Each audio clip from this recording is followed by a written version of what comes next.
significant discount. That discount is one of the factors which provide you the margin of safety. The other factors which provide you this margin of safety are that you do a conservative projection of your expected cash flows. The timing is also conservative, which means the cash flows are assumed lower.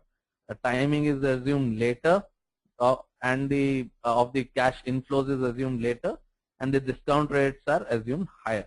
If you take all of these things, you have now 3 levels of margin of safety, and that's how you do a valuation. And if you can find a security cheaper than even that, then that's when you make a buy. Now, Graham has been talking about this from 1934. He's in his book Security Analysis, and he's considered as the dean of value investing, or the dean of investing itself.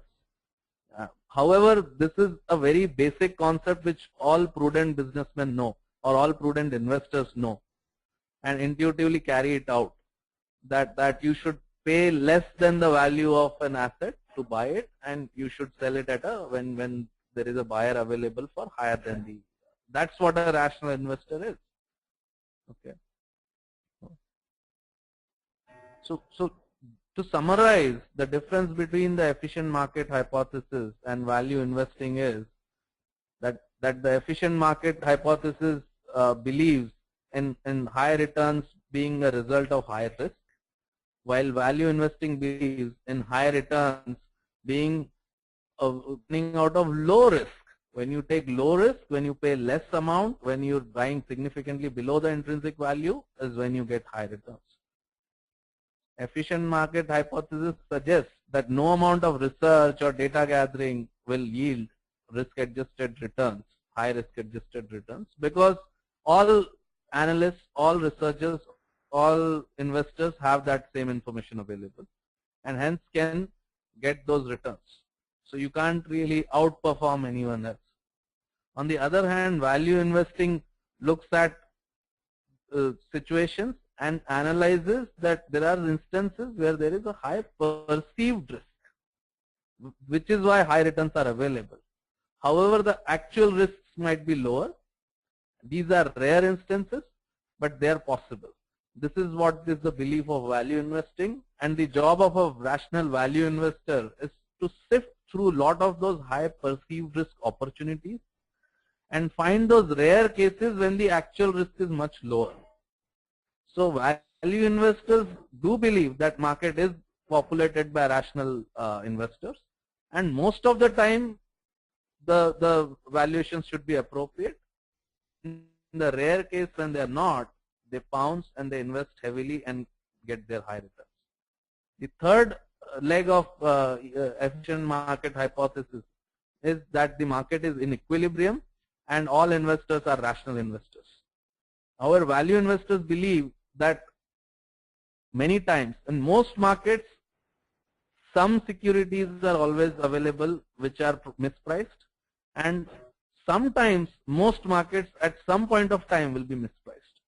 So, and this we have just gone through various empirical studies over decades across the international markets which prove this. So how do we apply in practice? This is all good to hear, and you say fine, I mean value investing works and maybe there is a case. But how do you apply this to alternative investment markets? How do you look for low price to book and low price to equity, low price to earnings? And so it's not just that, there's much more to it. However, the principle was that it is possible to have high returns while maintaining low risk. And the job of a investor in the alternate investment markets is to look for pockets of inefficiencies in these alternate asset classes. And how do you find that? You look for things. What are the strategies to search for this?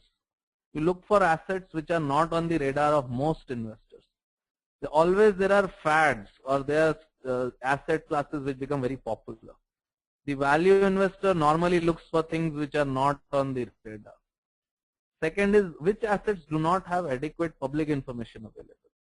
There are securities or asset classes or markets where information is less known. For example, when in 60s, most American investors would not have ventured out of either the English-speaking countries. But John Templeton looked at the Japanese markets. And of course, a lot of information was not available. First of all, was not disclosed even in Japanese. And definitely very few companies published their results in English. So the information availability itself was an issue. So when you work hard on that angle, and he would go and get a lot of documents translated from Japanese to English and go through it, and he could get exceptional returns. It's legendary, the global investing of Templeton.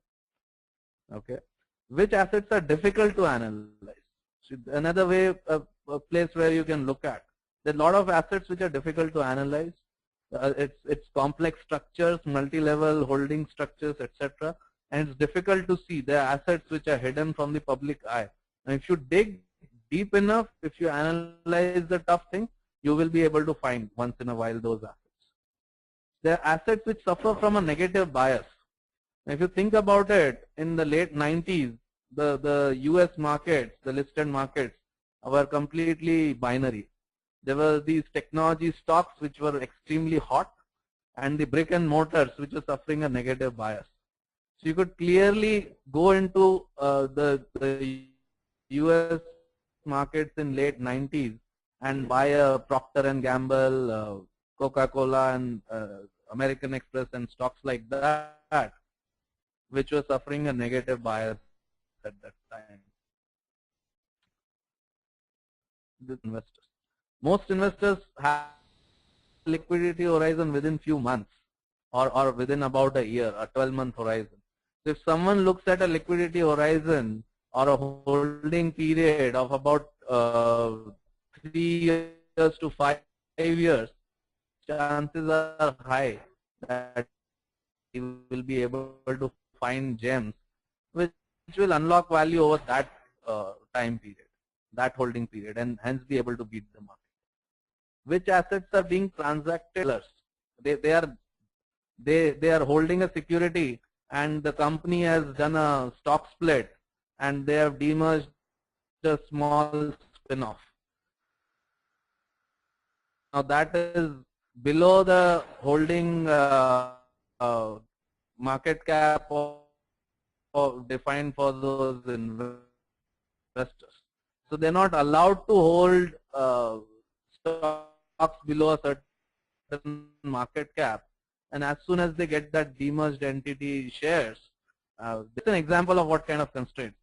When people want to make their mutual funds look all the losers in the market, and some of them will go below their intrinsic value. Which assets are being transacted by investors with higher low discount rates? If you look at the Indian markets, there are at least two different kind of investors, the domestic investors and the foreign investors. Now the foreign investors are borrowing money in their own currencies or from other international sources, where the discount rates could be very low, even adjusted for the risk of country risk and currency risk. So if, and the Indian investors, the discount rate is dictated by the local government treasury. Okay, so if there is that kind of a difference, then you can arbitrage on that and make money safely. So the idea is to understand those perceived risks. Okay, so market perceived high risk is what results in the high returns. A deep study of the risk factors will give you an insight into why those, what are those specific risks, and then you apply your mind to whether your team and yourself can manage those risks, whether you can eliminate, if not mitigate, if not manage those risks or isolate those risks. If that is possible in some instances, that is when you have got your alpha opportunity. Okay. That's about it. These are some of the references which we have used, which these studies are we are citing. Now we would like to listen from you and have your feedback or questions. Thank you. Thank you, Dr. Gupta, for that excellent presentation. Thank you for taking us through the alpha, the value investing, and the alternate asset class systematically, thereby merging the three with proven data and various examples. Ladies and gentlemen, we can take our question and answer right now. Please mention your name and the organization you represent before asking your question. There is a question which says which class of assets are easy to analyze. Normally the listed equities and a portion of the listed equities where the large caps, where there is a lot of information available